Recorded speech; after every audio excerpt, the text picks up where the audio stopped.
왜 그랬을까요? 왜 그랬을까? 근데 이 독어의 아프리오리 라틴어에서 나온 이 말이 뭐냐면, 원래는 애초부터, 처음부터 뭐 이런 뜻이 있고, 근본적으로라는 뜻이 있어요. 근데 이 아프리오리는 이제 그 선언적으로라고도 번역을 할 때가 있는데, 이 트랜센덴탈이라는 말이 또 도구에 있어요. 이제 특히 간트 철학에서 그 말을 많이 하는데, 이게 트랜센덴탈을 또 선언적이라고 번역을 하고 나서 아프리오리를 선언으로 번역하니까 두 개가 이게 용도가 좀 다르거든요. 그래서 이제 번역을 제대로 못하고 트랜센덴탈은 선언적으로 번역을 하고 아프리오리는 그냥 아프리오리로 그냥 쓰는데, 제가 이번 이 강의 준비하면서 가만히 생각해 보니까 아프리오리하고 가장 가까운 불교 용어가 뭐냐면요, 본래라는 뜻이에요. 본래. 본래라는 말이 그냥 경험하고 무관한, 독립된 이런 뜻이에요. 그러니까 우리가 본래 부처다라고 얘기할 때 본래 닦을 것이 없는데, 그런 거하고 똑같아요. 본래 뭐뭐 해야 할 것이 없는데 뭘 하라는 거냐라고 하는, 그 쓸데없는 짓 하지 말아라는 얘기죠. 그래서 아프리오리한 것으로 라는 말은 이 선언적인 것, 그러니까 성불이나 반야공이라는 것을 잘못 오해하면 우리가 본래 부처다라고 얘기를 하잖아요. 본래 부처다. 그리고 이 세상이 본래 극락이다. 예를 들어서 함사상을 가지고 와서 이 세상에 있는 그대로가 다 극락이야. 그럼 바로잡을 게 아무것도 없잖아요. 우리가 다 본래 부처면 공부할 이유가 없잖아요. 그래서 이것을 잘못 이해를 해가지고, 야, 우리가 다 부처야, 본래 불구부처이니까 더러운 것도 깨끗한 것도 없어. 본래 선악이 없어. 우리는 뭐 뭘 바로잡을 게 하나도 없어라고 얘기해서 이렇게 밀어버리는 걸 말하는 거예요. 그거는 아프리오리를 오해한 거예요. 아프리오리를 오해한 거라는 거죠. 그래서 이제 그렇지 않고, 그래서 결국은 반야신경에서도 색적시험 공지세 불생불매 불구부정하고 쭉 얘기를 하다가 결국은 모든 탐세 재불이 뭐예요?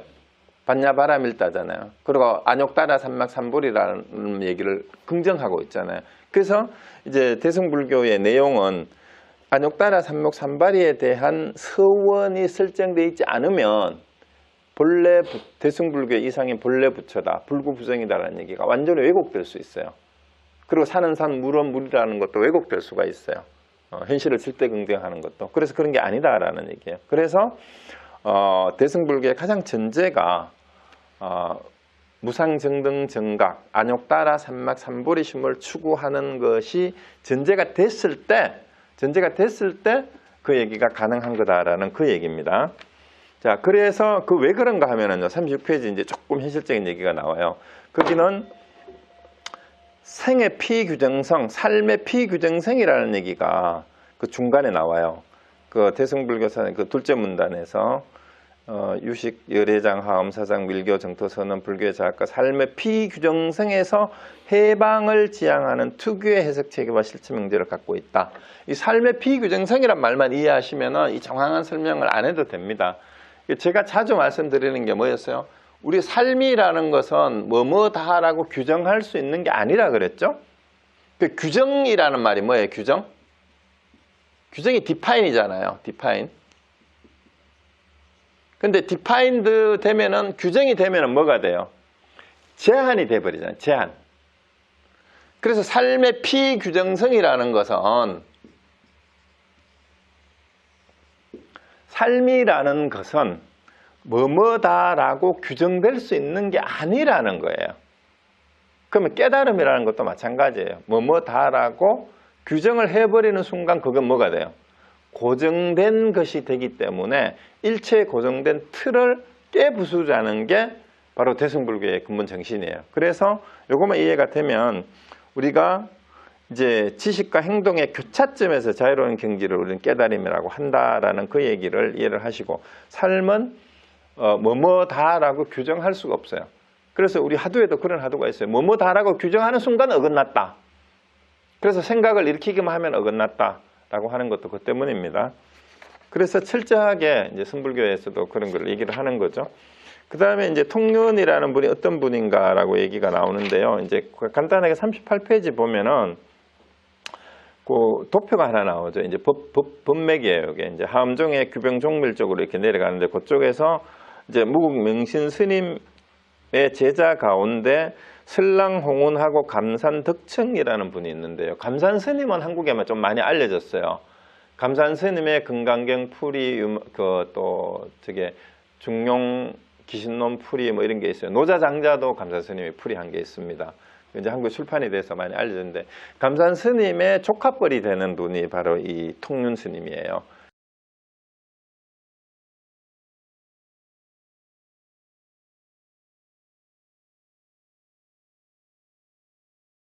그 감산 스님하고 그 서로 홍운 스님은 굉장히 이제 하음종의 스님이지만 선종에서 공부를 해서 이 선수행도 하신 분이고 이제 제대로 법맥을 이은 분으로 이렇게 알려져 있어요. 그래서 감산 스님의 그 사형 되시는 그 서루 홍운 스님의 제자가 바로 이루 통륜이고 이제 그 감산 덕청 스님하고도 굉장히 교류가 많았던 스님이 이제 통륜 스님이라고 그러고 이 통륜 스님도 선수행을 이제 함종에서 출발을 했지만 선수행을 해서 궁극적인 깨달음을 얻은 분이라고 평가가 되는 그런 분이에요. 그래서 그런 분이 해설한 유마경 해설서를 이제 우리가 지금 교재로 보고 있는 겁니다. 그리고 한국에서도 유마경이 이제 많이 그 뒤로 넘어가면은 이제 나와 있다라는 얘기고요. 우리나라에서 중간에 좀 얘기가 없다가 최근에 유마경 번역이 많이 나왔어요. 한 10여 정 제가 검색을 해보니까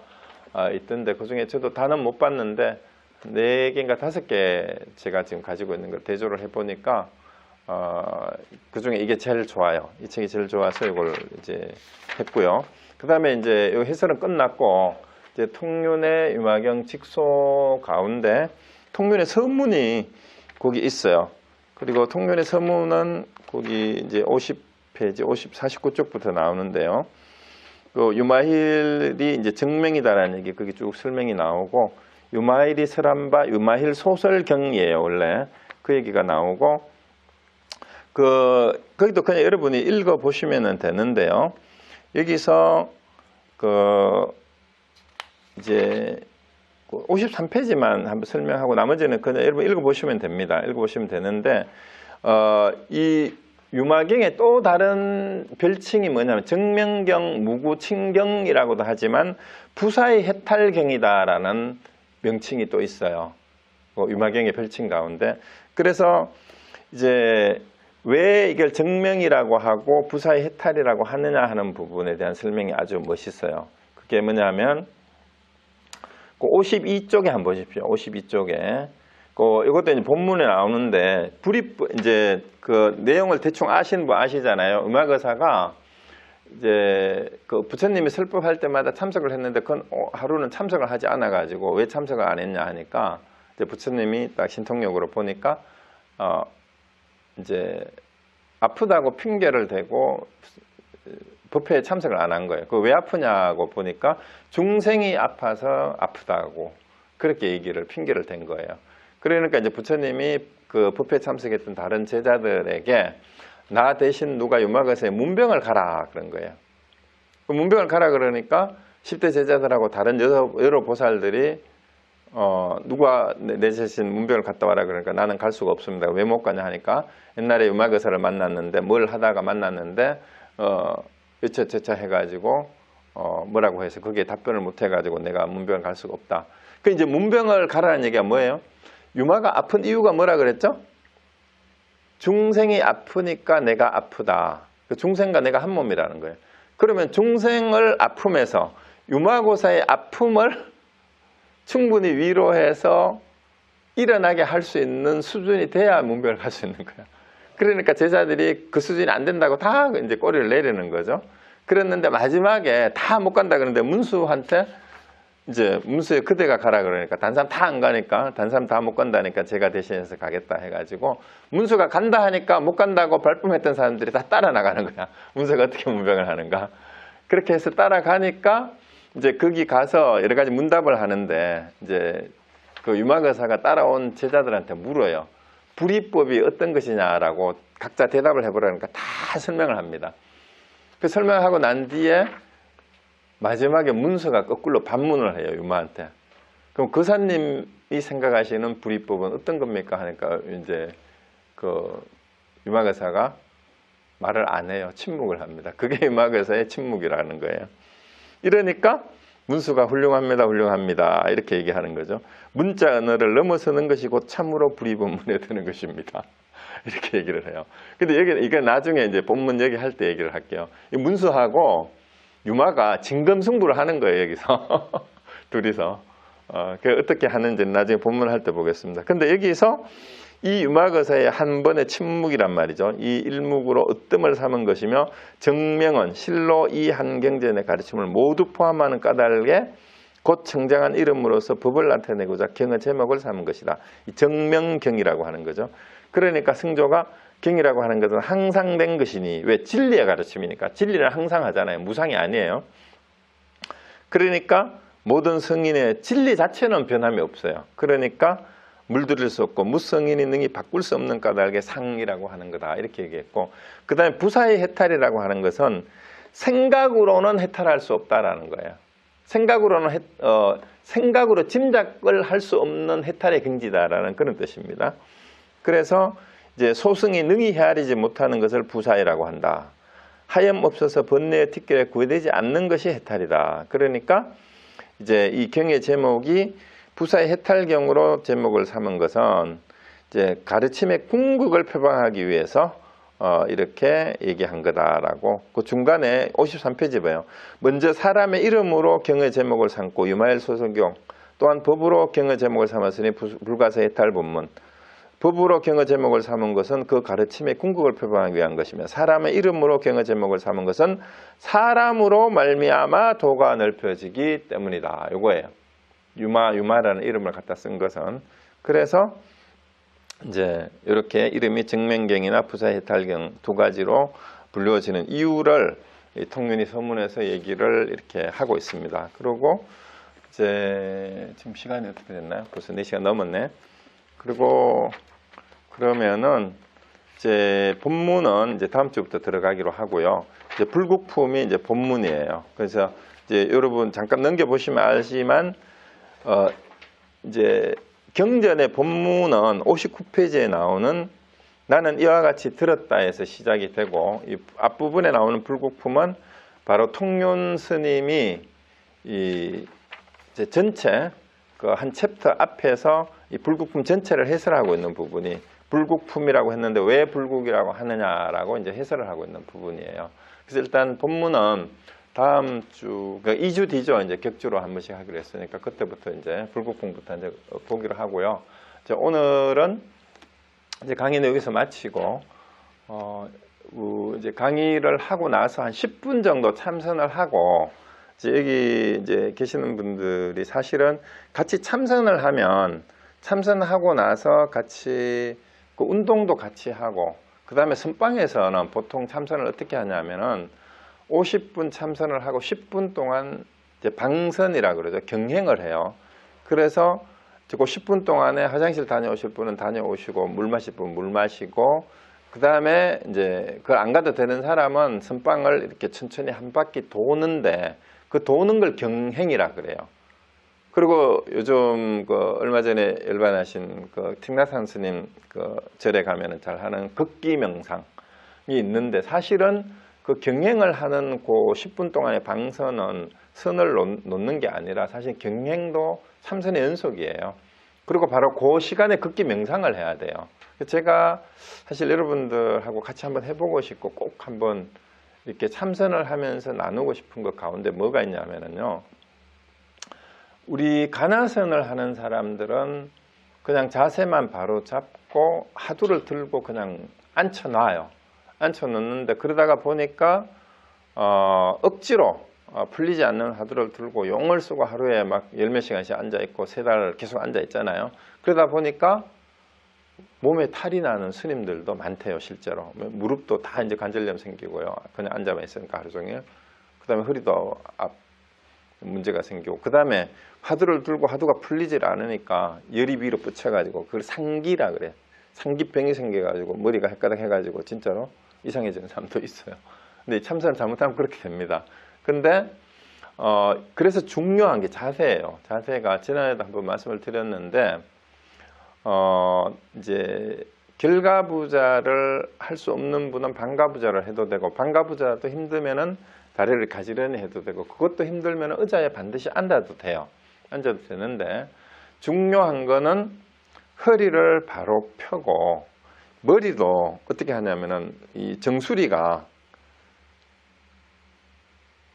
저쪽에 그 일본의 그 스즈키 순요 스님 책에 보면은 이 머리로 정수리로 하늘을 떠받친다는 생각으로 목을 똑바로 뽑아가지고 하늘을 떠받치라고 이렇게 얘기를 하고 있어요. 그래서 그럼 목이 쭉 빠지게 돼요. 그럼 뭐 턱은 저절로 앞으로 당겨지고, 그러고 이제 허리를 반드시 바로 펴야 됩니다. 그리고 특히 이제 앉을 때는 자복을 불편한 사람은 한번 접어서 아니면 하나를 더 놓거나 해가지고 엉덩이 뒤에다가 살짝 받치고 앉은 다음에 허리를 쭉 펴고 가슴도 펴고 어깨를 뒤로 펴서 내린 다음에 힘은 빼야 됩니다. 어깨는. 그리고 이 가슴을 중단전을 앞으로 쭉 내밀고 가슴을 내밀고 쭉 펴고, 그 다음에 목은 똑바로 펴서 이 뒤통수를 쫙 해서 이 기둥으로 하늘을 받친다고 생각을 하고, 그 다음에 눈은 반쯤 뜨고 코끝을 보라 그랬는데, 눈앞에 거슬리면 눈을 감아도 되는데 눈을 감으면 졸리고 눈을 뜨면 산만해져요.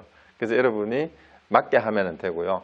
그 다음에 혀가 중요한데, 혀끝을 말아서 위로 올려서 윗잇몸하고 이 사이에다가 혀끝을 윗잇몸에다가 갖다 대야 됩니다.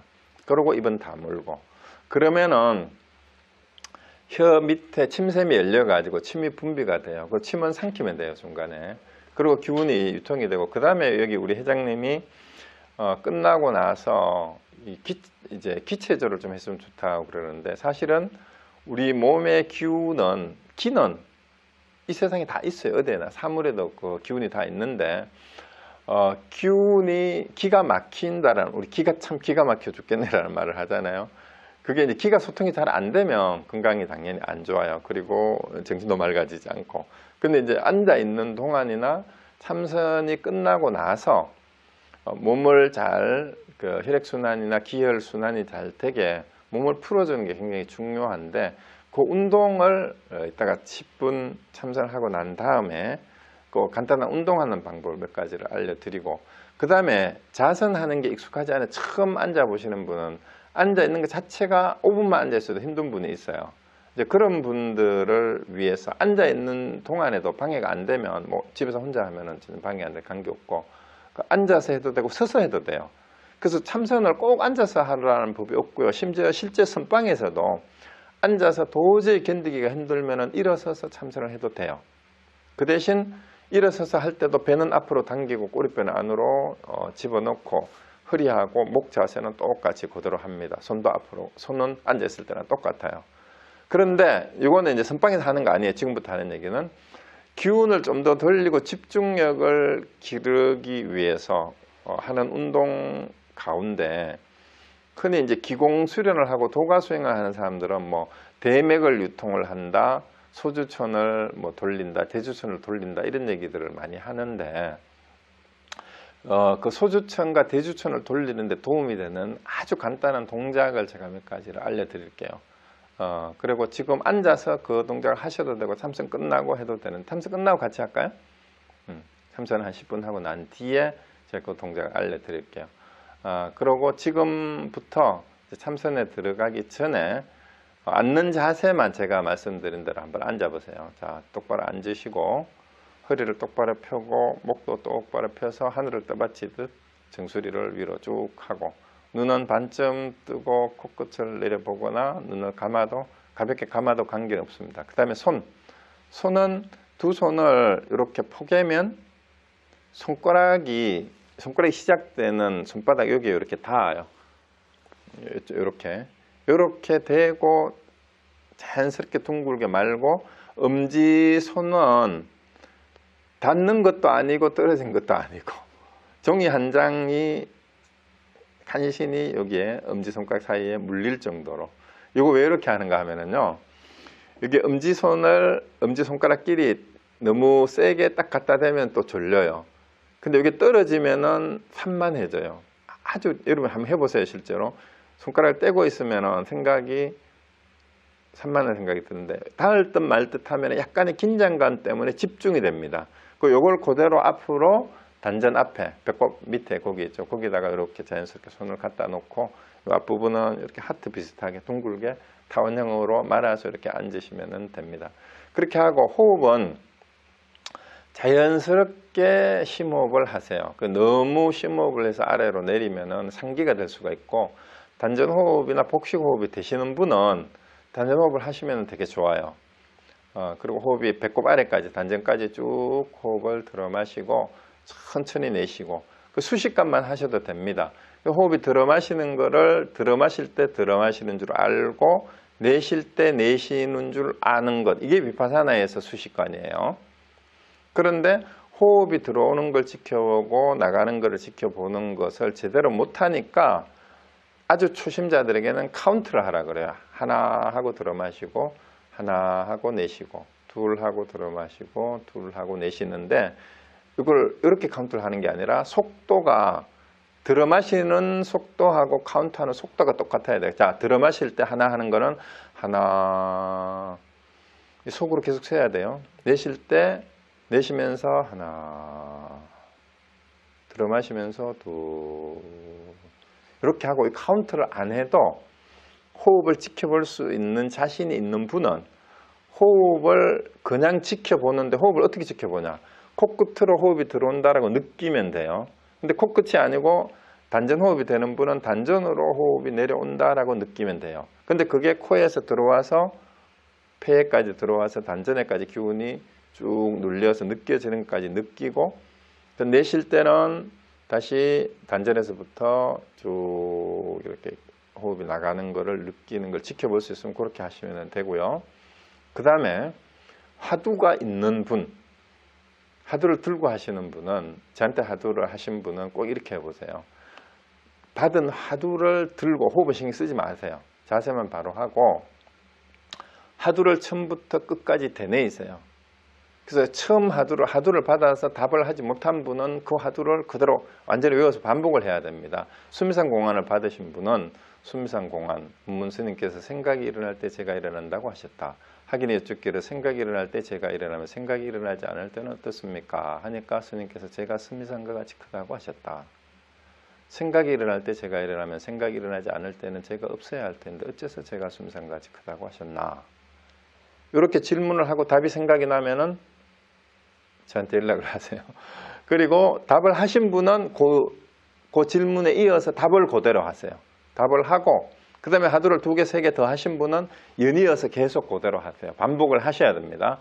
그리고 실제로 화두를 하신 분은요, 이걸 하루에 100번씩 하셔야 돼요. 그렇지 않으면 별 효과가 없어요. 다란이를 외우듯이 한 글자도 틀리지 말고 외우셔야 됩니다. 그 답을 아직 못 하신 분은, 예를 들어서 뜰 앞에 잣나무 화두를 들고 계신 분은 조조 스님께 하기니 어떤 것이 조사가 서쪽에서 온 뜻입니까? 하니까 스님께서 뜰 앞에 잣나무니라 하셨다. 그 조사가 서쪽에서 온 뜻이 무엇이냐고 물었는데 뜰 앞에 잣나무니라 한 뜻이 뭐냐? 이거를 참고하는 거예요. 그 화두는 그렇게 참고하는 겁니다. 아니면 이목구 화두를 참고하는 사람은 이목구가 뭐예요? 경상도 사투리예요. 표준말로 하면 이것이 무엇인가? 이렇게 물어서 그 답을 하세요. 이것이 뭐다라고 답을 해야 돼요. 영어로 하는 분은 What is this? 무엇이 this다라고 대답을 해야 됩니다. 그게 화두 참고하는 방법이에요. 가나서는 그렇게 해요. 그래서 여러분이 일단 제가 서론이 너무 길었는데 수식관을 하시든 가나선을 하시든 자세만 바로 하고 지금부터 10분만 하도록 하겠습니다.